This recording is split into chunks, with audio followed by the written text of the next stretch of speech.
Hi అండి, అందరూ బాగున్నారా? అర్జునుడి తీర్థయాత్రలకు ఎందువలన వెళ్ళవలసి వచ్చిందో ముందు వీడియోలో తెలుసుకున్నాం. ఈ వీడియోలో తీర్థయాత్రకు వెళ్లిన అర్జునుడికి ఎదురైన విచిత్ర సంఘటనల గురించి చూద్దాం. నెంబర్ 1, నాగకన్యతో వివాహం. అర్జునుడి ధర్మరాజు అనుమతి తీసుకుని తీర్థయాత్రలకు తనతో పాటు కొంతమంది బ్రాహ్మణ శ్రేష్ఠులను కూడా తీసుకుపోయాడు. ప్రయాణం చేస్తూ గంగా తీరాన్ని చేరుకున్న అర్జునుడు అక్కడ స్నానం చేసి హోమ కార్యక్రమాలు చేసుకుంటున్నాడు. అర్జునుడిని ఒక నాగకన్య చూసి కామపరవశంతో అతన్ని బంధించి నాగలోకానికి తీసుకుపోయింది. అర్జునుడు కళ్ళు తెరిచి చూసి ఆశ్చర్యంతో, ఎవరు నువ్వు, ఎందుకు నన్ను బంధించావు అని అడుగుతాడు. దానికి ఆ నాగకన్య, అర్జున, నీ గురించి, నీ మహోన్నత గురించి నాకు అన్నీ తెలుసు. నేను ఒక నాగకన్యను, నా పేరు ఉలూచి. నువ్వు నన్ను వరచి నా కోరిక తీర్చు, నీకు ఎటువంటి వ్రతభంగం కలుగుదని అంటుంది. అప్పుడు అర్జునుడు ఆమె కోరిక తీర్చి ఆమె గర్భమందు ఐరావంతుడైన పుత్రుడిని పొంది సూర్యోదయానికల్లా గంగా తీరానికి చేరుకుంటాడు. నెంబర్ 2, చిత్రాంగదతో వివాహం. అర్జునుడి తీర్థయాత్రల 13వ మాసంలో మణిపురం అనే నగరాన్ని చేరుకున్నాడు. ఈ రాజ్యానికి రాజు చిత్రవాహనుడు. అతడు అర్జునుడికి అతిథి గౌరవాలతో ఆహ్వానించాడు. అతిలోక సుందరి అయిన రాజు కూతురు చిత్రాంగదను చూసి మోహితుడయ్యాడు అర్జునుడు. వెంటనే రాజు వద్దకు వెళ్లి, మీ కూతుర్ని పెళ్లి చేసుకోవాలనుకుంటున్నాను అని అంటాడు. అప్పుడు ఆ రాజు, ఓ మహాత్మా, పూర్వం మా వంశంలో ప్రభాకరుడనే రాజు సంతానం లేని కారణంగా శివుని కోసం తపస్సు చేయగా శివుడు ప్రత్యక్షమై మీ వంశంలో ఒక్కొక్కరికి ఒక్కొక్క కొడుకు పుడతాడని చెప్పి అదృశ్యమయ్యారు. మా వంశంలో అందరికీ కొడుకు పుడుతూ వచ్చాడు, కానీ నాకు మాత్రం కూతురు పుట్టింది.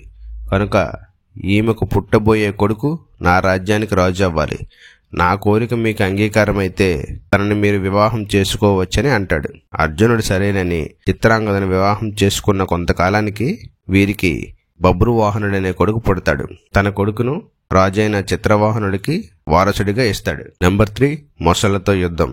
అర్జునుడు పండితులతో పాటు సౌభద్ర తీరానికి చేరుకున్నాడు. అక్కడ స్నానం చేద్దామనేసరికి అక్కడ ఉన్న మునులు, ఆగర్జున ఆగు, నీటిలో కాలు పెట్టకు, ఇక్కడున్న భయంకరమైన మొసళ్ళు నిన్ను చంపేస్తాయి అని హెచ్చరించారు. అప్పుడు అర్జునుడు వెనకడుగు వేయడం నా వీరత్వానికి కలంకం అని నీటిలో అడుగు పెడతాడు. వెంటనే ఒక పెద్ద ముసలి అర్జునుడి తొడ పట్టేసుకుంటుంది. దానితో పోరాడి మొసలిని ఒడ్డుకు విసిరేస్తాడు. వెంటనే ఆ ముసలి దేవకన్యలా మారిపోతుంది.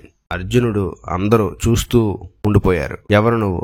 నేల మీదకి విసరగానే కన్యలా ఎలా మారావు? అసలు ముసలిగా నీటిలో ఎందుకు ఉన్నావు అని అర్జునుడు అడుగుతాడు. నా పేరు వంద, కుబేరుని స్నేహితురాలిని. నాకు మళ్ళీ నా స్నేహితులు కూడా 4 తీర్థాల్లో ఉన్నారు. వారికి కూడా విముక్తి చేస్తే మా కథ చెబుతాను అని అంటుంది. అర్జునుడు వాళ్ళని కూడా విముక్తి చేస్తాడు. అప్పుడు ఆమె తన కథ గురించి ఇలా చెబుతుంది. మేము 5గురం దిక్పాలకుల నగరాలను చూస్తూ భూలోకానికి వచ్చాం. ఒక అడవిలో ఒక ముని తపస్సు చేసుకుంటున్నాడు. అతన్ని ఏదో ఆట పట్టిద్దామని చూశాం, కానీ కుదరలేదు. ఇంకొంచెం శృతి మించి తపోభంగం చేయగా ఆ ముని కోపంతో వెంటనే మీరు ముసల్లాగా మారిపోవాలని చెప్పించడంతో ఇలా మారిపోయాం. కొంతకాలానికి నారదుడు కనిపించగా మాకు శాప విముక్తి ఎలా కలుగుతుందని చెప్పగలరా అని అడగగా మీ యొక్క వృత్తాంతం వివరించారు.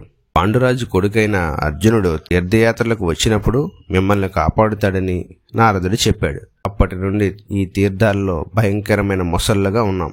అందుకే ఈ తీర్థాలని నారీ తీర్థాలను కూడా అంటారు.